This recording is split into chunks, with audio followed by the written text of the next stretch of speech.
नमस्कार दोस्तों, आज के वीडियो में फिर से हम करने वाले हैं जेएसएससी सीजीएल के प्रीवियस ईयर के प्रश्न, जिसमें हम लोग करेंगे 40 प्रश्न जो काफी ज्यादा इंपॉर्टेंट है जेएसएससी जेई के लिए भी, क्योंकि लगातार जेएसएससी सीजीएल के प्रीवियस ईयर के प्रश्न से उससे सवाल आ रहे हैं और सीजीएल के लिए भी बहुत इंपॉर्टेंट है। पेपर 3 का ये प्रश्न है, ये पूछा गया था 21 अगस्त 2016 को।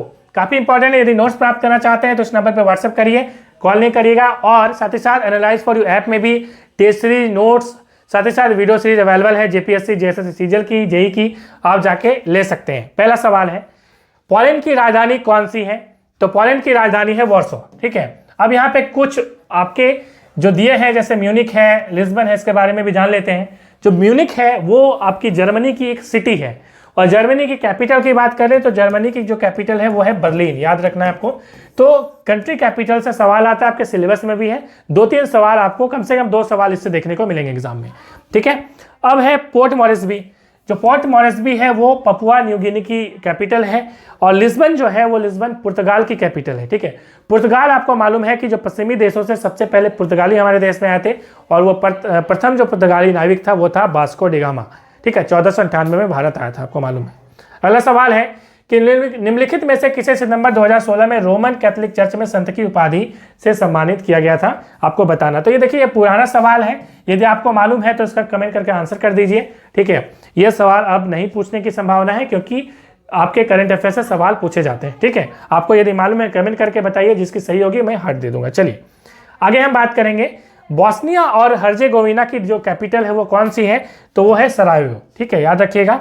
अगला सवाल हम चलते हैं, क्या है, निम्नलिखित में से कौन से भारतीय क्रिकेटर को एमसीसी की आजीवन जो है सदस्यता दी गई है? तो सही आंसर होगा सौरव गांगुली। सौरव गांगुली से कई सारे सवाल पूछा जा सकता है। एक बहुत ही इंपॉर्टेंट सवाल है कि सौरव गांगुली जो है वो किसके ब्रांड एम्बेसडर है? हालांकि बहुत सारे कंपनीज के हैं, बट इंपॉर्टेंट है एक क्लास प्लस जो एक ऐप है, जो ऐप बना के देती है। ठीक है, तो ये है सौरव गांगुली इसके ब्रांड एम्बेसडर। ठीक है, तो उसी कंपनी की मेरी ऐप है। चलिए नेक्स्ट सवाल की ओर बढ़ते हैं। रॉबिन सिंह जो कि 2015 इंडियन सुपर लीग में जो है खिलाड़ी थे, वो किस टीम के लिए खेले थे? तो यहाँ पे ऑप्शन ए सही आंसर होगा। पुराना सवाल है, अब इससे सवाल नहीं आएगा। अब जो है आईपीएल के सवाल आएंगे, जिसपे हमने एक सेपरेट वीडियो बनाया हुआ है, उसको आई आइकन में या डिस्क्रिप्शन में जाकर देख लीजिए। बहुत इंपॉर्टेंट सवाल है, या झारखंड करंट अफेयर्स का प्लेलिस्ट में भी आपको वो मिल जाएगा। ठीक है, प्लेलिस्ट बना हुआ है। अगला सवाल है, और ये जो मैं आपको बता रहा हूँ, ये जो जैसे सीजीएल की प्रीवियस के प्रश्न है, इसके लिए भी मैंने एक प्लेलिस्ट बना हुआ है, उसमें सारी वीडियोस आप जाके एक्सेस कर सकते हैं। लगभग बहुत सारी वीडियोस हैं, पूरे प्रीवियस ईयर में यहाँ पे करवा रहा हूँ। अगला सवाल है, जनवरी 1 2016 की स्थिति के अनुसार भारत में कितने उच्च न्यायालय हैं? तो यहाँ पे आंसर 24 होगा, मगर फिलहाल जो है ये बदल चुका है, और अभी फिलहाल हमारे देश में 25 उच्च न्यायालय हैं, मतलब हाई कोर्ट्स हैं। ठीक है, यदि सुप्रीम कोर्ट पूछे तो 1 है, ठीक है, मगर यदि हाई कोर्ट पूछे तो 25 है। अंतिम हाईकोर्ट जो है वो तेलंगाना और क्या है, तो आंध्र प्रदेश। तेलंगाना और आंध्र प्रदेश अंतिम न्यायालय है। यदि आपको तेलंगाना और आंध्र प्रदेश दोनों ऑप्शन में दे दे और आपको ऑप्शन 1 चुनना है, तो तेलंगाना आप चुनिएगा, क्योंकि आंध्र प्रदेश एक पुरानी आपकी राज्य है। तेलंगाना जो है, दोनों को काट के, आपको पता कि आंध्र प्रदेश को काट के ही तेलंगाना बनाया गया। ठीक है, तो तेलंगाना आपका 25वां लिख सकते हो। 25वां जो न्यायालय है वो तेलंगाना होगा। दोनों ही 1 जनवरी 2019 को बनाए गए हैं। ठीक है, चलिए नेक्स्ट सवाल की ओर बढ़ते हैं। अगला सवाल हमारा क्या है? अगला सवाल है प्रायद्वीप पठार। ठीक है, प्रायद्वीप आपको मालूम है कि क्या होता है? प्रायद्वीप का मतलब होता है कि जब कोई जो एरिया है, कोई लैंड है, वो 3 तरफ से घिरा हुआ है पानी से, तो उसको बोलते हैं प्रायद्वीप। ठीक है, तो ये जो आप देख पा रहे हैं हमारा इंडिया, ये यहाँ पे तीनों तरफ से क्या है, लैंड से घिरा हुआ है। इस तरफ जो है पाकिस्तान, चाइना है, जो कि आपका लैंड है। बाकी चार इधर से क्या है, पानी से घिरा, वाटर से घिरा हुआ। ठीक है, तो यहाँ पे आप देख पा रहे हैं तीनों तरफ से पानी, एक तरफ से लैंड, इसको बोलते हैं प्रायद्वीप। और प्लेट्यू है, तो प्रायद्वीप पठार विश्व के सबसे पुराने भूभागों से एक है। निम्नलिखित में से किसका एक हिस्सा है? तो यहाँ पे गोंडवाना भूमि, आपको पता है कि इंडिया एक गोंडवाना भूमि का हिस्सा है। इसको हमने डिटेल में भी जियोग्राफी ऑफ झारखंड, जो कि एनालाइज फॉर यू ऐप में भी मैंने बताया हुआ है। ठीक है, इसकी पूरी कहानी क्या है, कि कैसे यह बना था, कैसे यूरेशियन प्लेट था, कैसे क्या था। अगला सवाल है, निम्नलिखित में से कौन से आयोग ने उस ज्ञापन को प्रस्तुत किया था जिसमें अलग झारखंड राज्य के गठन की मांग की गई थी? तो यह था साइमन कमीशन, साइमन आयोग। ठीक है, अगला सवाल है मैक्स वर्स्टपेन। ठीक है, निम्नलिखित में से किस पेशेवर खेल में खेलते हैं? 2015 ओवरटेक्स सूची में टॉप उन्होंने किया था। ये फार्मूला 1 यहाँ पे सही आंसर हो जाएगा, ऑप्शन डी। तो ये भी आपके करंट अफेयर्स का सवाल था, पूछने की संभावना कम है। अगला सवाल, भारतीय संविधान की 8वीं अनुसूची, ठीक है, उसमें शामिल निम्नलिखित में से कौन सी जो भाषा है, आपको मालूम है कि जो 8th शेड्यूल है उसमें लैंग्वेज है, ठीक है, 22 भाषाएं हैं और उसमें से सिन्नो तिब्बतियन भाषा समूह से जो है कौन सा संबंधित है, यहाँ पे पूछा है। तो बोडो जो है वो सिन्नो तिब्बतियन समूह की लैंग्वेज है, ठीक है। अगला सवाल, निम्नलिखित में से किस भारतीय अमेरिकी शिक्षक को गणित विज्ञान विज्ञान शिक्षण में उत्कृष्टता के लिए बराक ओबामा द्वारा राष्ट्रपति पुरस्कार के लिए नामित किया गया था, नॉमिनेट? तो यहाँ पे दर्शन जैन को यह किया गया था, ऑप्शन ए। अगला सवाल, खासी पूर्वोत्तर भारत में आपको मालूम है कि गारो खासी जयंतिया की हिल्स है, कहाँ पे? मेघालय में है। तो ऐसे ही आप टिक कर सकते हैं, मेघालय यहाँ पे सही आंसर होगा। ये मेघालय की जो है भाषा है खासी, ठीक है, वहाँ की भाषा भी है और वहाँ पे ये हिल्स भी है, ठीक है। अगला सवाल है यहाँ पे क्या, निम्नलिखित में से किसका संबंध परमाणु की खोज से है? तो नील्स बोर आपको पता है 2n² इन्होंने दिया था फॉर्मूला, और आपको मालूम है कि इन्होंने कहा था कि जो जितने भी इलेक्ट्रॉन्स हैं वो एक फिक्स्ड ऑर्बिट में घूमते हैं, ठीक है, और उन्होंने फॉर्मूला दिया था कि नंबर ऑफ जो इलेक्ट्रॉन्स होंगे वो 2n² होगा। अगला सवाल है, निम्नलिखित में से वो भाषा कौन सी है जो कभी कभी अरबी लिपि के संशोधित संस्करण में भी लिखी जाती है? तो यहाँ पे सिंधी सही आंसर हो जाएगा, ठीक है। अगला सवाल, the girl on the train एक मनोवैज्ञानिक डेब्यूट रोमांचक कथा है, इसके लेखक निम्नलिखित में से कौन है? ठीक है, निम्नलिखित में से कौन से उपन्यासकार हैं? ठीक है, तो यहाँ पे ये आपको पूछ रहा है, तो इसमें आपको बताता है, तो इसमें ऑप्शन बी यहाँ पे सही आंसर हो जाएगा, पाउला हॉकिंस। अगला सवाल, सेंट जॉर्ज निम्नलिखित में से किस देश की राजधानी है? तो यहाँ पे सही आंसर क्या हो जाएगा, कोस्टारिका।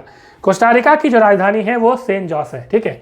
नेक्स्ट सवाल की ओर बढ़ेंगे। अगला सवाल हमारा क्या है, भविष्य के खाद्य संकट के लिए वैकल्पिक समाधानों और ब्लू रिवॉल्यूशन, मतलब ब्लू क्रांति किसके लिए? मछली के लिए, आपको मालूम है। तो व्हाइट रिवॉल्यूशन आपके दूध के लिए, पिंक रिवॉल्यूशन जो है वो आपका मीट के लिए है।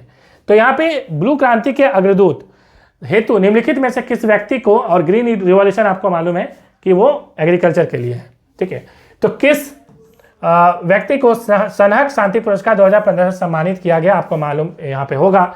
तो यहाँ पे ऑप्शन ए सही आंसर होगा।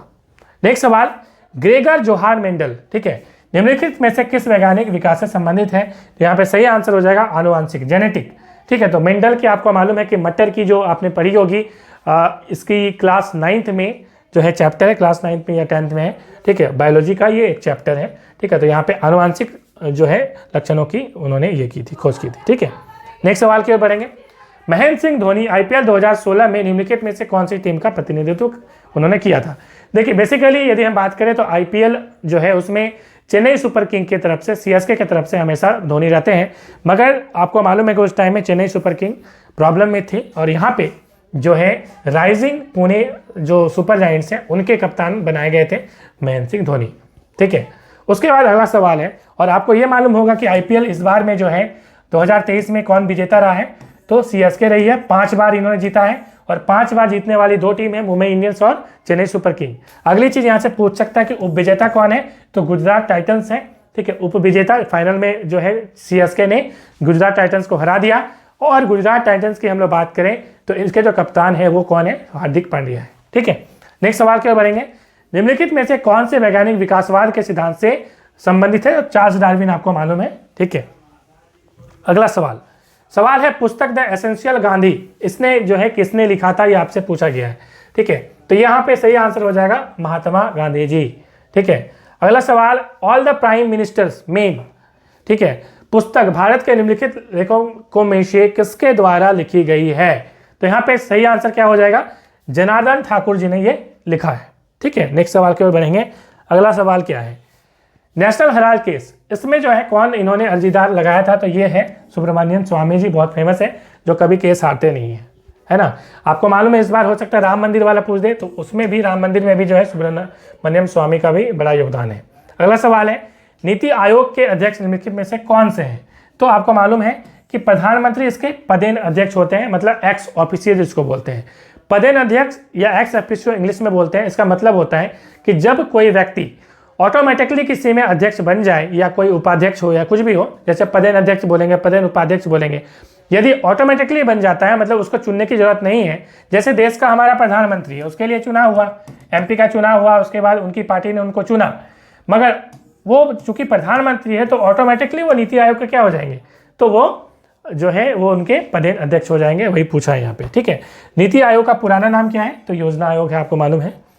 2015 में इसका नाम बदला गया था। अगला सवाल है, पंचायती राज व्यवस्था के 3 स्तरीय मतलब 3 लेयर का जो स्ट्रक्चर है उसमें सबसे ऊंचा स्थान क्या है? तो जिला परिषद, ठीक है। तो पंचायत समिति, जिला परिषद और यहाँ पे क्या है?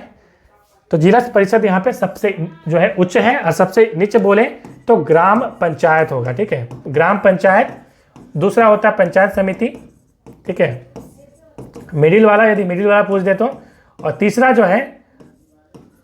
जो है आपका जिला परिषद सबसे टॉप होता है, ठीक है, जिला परिषद। तो यहाँ पे जिला परिषद सही आंसर हो जाएगा। नेक्स्ट सवाल, ऊपरी सदन मतलब जो अपर जो आपकी हाउस है उसमें राज्यसभा, आपको मालूम है कि अपर हाउस राज्यसभा को कहा जाता है, ठीक है।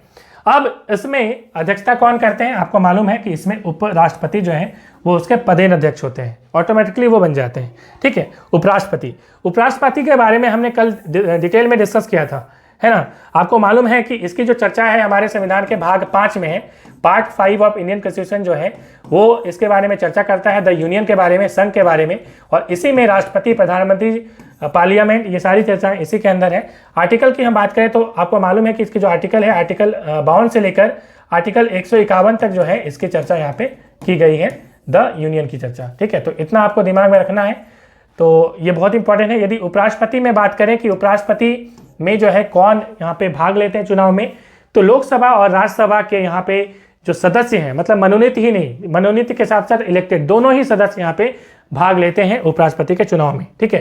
तो हमने इसके पहले वाली वीडियो में इस पे डिटेल में डिस्कशन किया था, जो कि प्रीवियस ईयर के प्रश्न ही हमने उसमें कराए थे, ठीक है। नेक्स्ट है चिल्का झील कहाँ है? तो यहाँ पे मैं घूम के आया हूँ अभी जस्ट उड़ीसा, और यहाँ पे तो ब्लंडर हो गया था, ठीक है, मतलब डूबते डूबते हम बचे हैं। आप यदि देखना चाहते हैं वो ब्लॉग, तो मेरा ब्लॉग चैनल है पाठक सर ब्लॉग, जाके देख सकते हैं। एग्जाम है, एग्जाम के बाद देखिएगा ऐसे, ठीक है, ज़्यादा पढ़ाई पे ध्यान दीजिए। अगला सवाल है, भारत का संविधान मूल रूप से कितने भागों में विभाजित था? तो 22 भाग थे, अभी फिलहाल 25 भाग हैं। हमने इसकी कल चर्चा करी थी, आपको याद होगा तो, ठीक है। देखिए इसमें सवाल पूछ दिया था, ठीक है। तो 22 भाग थे, अभी 25 भाग हैं। आर्टिकल 395 थे, हालांकि मूल रूप से अभी भी 395 है, मगर चूंकि अमेंडमेंट हुआ है ABCD इस तरह से, तो आर्टिकल बहुत सारे बढ़ रहे हैं, और अभी संख्या इसकी फिक्स नहीं है, मतलब वो बढ़ती जाएगी। तो जब मैं वीडियो बनाऊंगा तो वैसे ही बढ़ेगी, तो वो आपसे पूछेगा भी नहीं, ठीक है। ये इंपॉर्टेंट है, तो काफ़ी ज़्यादा इंपॉर्टेंट। चलिए आगे बढ़ते हैं। झारखंड के निम्नलिखित में से कौन सा जिला विश्व में अभ्रक के लिए, यहाँ पे हजारीबाग ऑप्शन हो जाएगा, ठीक है, मगर जो आपको पता होना चाहिए कि जो माइका कैपिटल, जिसे माइका इंग्लिश में बोलते हैं अभ्रक को, तो माइका कैपिटल ऑफ इंडिया जो है वो क्या है? कोडरमा है, आपको मालूम है कोडरमा, ठीक है, काफ़ी इंपॉर्टेंट है। अगला सवाल, भारत में संवैधानिक सुधारों पर चर्चा करने के लिए पहला जो गोलमेज सम्मेलन है वो कहाँ पे हुआ था? लंदन में हुआ था, ठीक है। तो ये काफ़ी ज़्यादा इंपॉर्टेंट है। एक सवाल इससे पूछता है कि बताइए जो गोलमेज सम्मेलन है, गोलमेज का मतलब राउंड टेबल, एक राउंड मेज का मतलब क्या होता है? टेबल होता है, तो गोल का मतलब गोल टेबल, तो बेसिकली राउंड जो टेबल होता है, राउंड टेबल कॉन्फ्रेंस का मतलब है एक ऐसे, मतलब राउंड टेबल होता था, इसमें चारों तरफ जो है लोग बैठे रहते थे, इसमें अंग्रेज और भारतीय बैठे रहेंगे और आपस में डिस्कस करेंगे, इसको बोलते हैं गोलमेज सम्मेलन। एक सवाल पूछा जाता है कि बताओ कि कौन से ऐसे व्यक्ति हैं जो सभी गोलमेज सम्मेलन में भाग लिया था? ऑप्शन में बहुत सारा रहता है, गांधी जी रहता है बहुत सारा, तो उसमें भीमराव अम्बेडकर, BR अम्बेडकर जी तीनों में ही सम्मिलित हुए थे, ठीक है। अगला सवाल, चौरी चौरा जो तहसील है उसमें कौन से जिले में? आपको मालूम है कि योगी आदित्यनाथ जहाँ से हैं, गोरखपुर, और आपको मालूम है कि चौरी चौरा हत्याकांड जो है हुआ था, जहाँ पे पुलिस की जो चौकी है उसमें क्या लगा दिया था अंग्रेज के समय में, तो वहाँ पे जला दिया गया था, ठीक है। इसके बाद गांधी जी ने जो है असहयोग आंदोलन जो है वो वापस ले लिया था। अगला सवाल है, भारतीय संविधान के अनुसार विधानसभा में निर्वाचित होने वाले सदस्यों की अधिकतम संख्या क्या है? तो 500 होती है मैक्सिमम, और मिनिमम पूछे तो 60। हालांकि सुप्रीम कोर्ट का डिसीजन है कि 60 से कम भी हो सकती है, क्योंकि बहुत सारे राज्यों में आप देखेंगे कि 60 से कम भी है, ठीक है। अगला सवाल, 1975 में 20 सूत्री का आर्थिक कार्यक्रम की घोषणा करने वाले नेता कौन है? तो ये इंदिरा गांधी के समय में हुआ था, इंदिरा गांधी, ठीक है। और आगे बात करेंगे, गरीबी हटाओ उन्होंने जो है नारा दिया था, आपको मालूम है। 5th जो ईयर प्लान है वो उसी टाइम में लागू हुआ था, 5th year plan Indira Gandhi के समय में, ठीक है। जनवरी 2016 की स्थिति के अनुसार राज्य के वित्त मंत्री का नाम बताइए। तो ये तो पुराना हो गया, ठीक है, अभी नया वाला जान लीजिए, क्योंकि अभी बताऊंगा तो आप उसी को याद कर लीजिएगा। तो यहाँ पे क्या हो जाएगा? निर्मला सीतारमण जी जो है, आपको मालूम है वो क्या है? हमारी वित्त मंत्री हैं। जिसको हम लोग फाइनेंस मिनिस्टर इंग्लिश में कहते हैं। झारखंड में निम्नलिखित में से कौन से त्यौहार में लड़कियां रंगीन कागज से लकड़ी बांस के फ्रेम को सजाती है? तो झारखंड का जो है कला संस्कृति एक अलग से टॉपिक मैंने प्लेलिस्ट बना हुआ, उसी का ये टॉपिक है। आपको मालूम है कि टूसू जो पर्व होता है उसमें ये लकड़ी के जो है रहता है, उसमें रंगीन कागज ऐसे करके लगा के जो है नदी में बहाया जाता है। ठीक है, कुंवारी लड़कियां इसको नदी में बहाती है। टूसू की कहानी आपको मालूम होगी कि टूसू एक लड़की थी, कुंवारी लड़की थी, और उस पर जो है गलत नज़र पड़ी एक राजा की वहाँ की, और गांव वालों को कहा गया कि आप इसको दे दीजिए हमें, नहीं तो हम आपका टैक्स बढ़ा देंगे। और जब गांव वालों ने नहीं दिया तो टैक्स बढ़ा दिया गया, जिससे जो है क्रोधित होकर यहाँ पे वहाँ के गांव वाले ने फिर विद्रोह किया। ठीक है, और विद्रोह करने के दौरान जो टूसू है अपनी आन बचाने के लिए, सम्मान को बचाने के लिए, उन्होंने जो क्या किया तो उफनती नदी में जो है अपनी प्राण को त्याग दिया। ठीक है, तो यही उसकी कहानी है जिसके याद में टूसू पर्व मनाया जाता है। और इसी में जो है वो टूसू जो है, ये जो आप देख पा रहे हैं, मतलब कि पेपर की बांस की रहती है, इसमें पेपर जो है किया रहता है और उसको जो है नदी में बहाया जाता है। ठीक है, चलिए अगला सवाल है, 5वीं पंचवर्षीय योजना के निम्नलिखित में से कौन से केंद्रीय 2 उद्देश्य थे? तो गरीबी उन्मूलन, गरीबी हटाओ का नारा जो इंदिरा गांधी ने दिया था वो 5वीं पंचवर्षीय योजना में ही दिया था। ठीक है, अगला सवाल, निम्नलिखित में से झारखंड में निम्नलिखित में से कौन से खनिज का एकमात्र उत्पादक है? तो प्राइम कोकिंग जो कोल है वो सिर्फ झारखंड में मिलती है, बाकी सारी चीज़ें तो झारखंड में भी मिलती है, अलग स्टेट में भी मिलती है, मगर प्राइम कोकिंग कोल ही ऐसा है जो सिर्फ झारखंड में मिलती है, इकलौता है झारखंड। निम्नलिखित में से कौन सा आंदोलन अपने शुरुआती चरण में कुड़ुख धर्म के नाम से जाना गया? तो आपको मालूम है ये आपका ताना भगत आंदोलन है, जो जतरा भगत इसके जो है प्रणेता थे, इन्होंने इसकी शुरुआत करी थी। अगला सवाल है, झारखंड का धोकरा निम्नलिखित में से किस शिल्प कला से संबंधित है? तो धातु, बेसिकली धोकरा हमने पढ़ाया भी है, आपको याद होगा, हमने ऐप में इसको पढ़ाया है।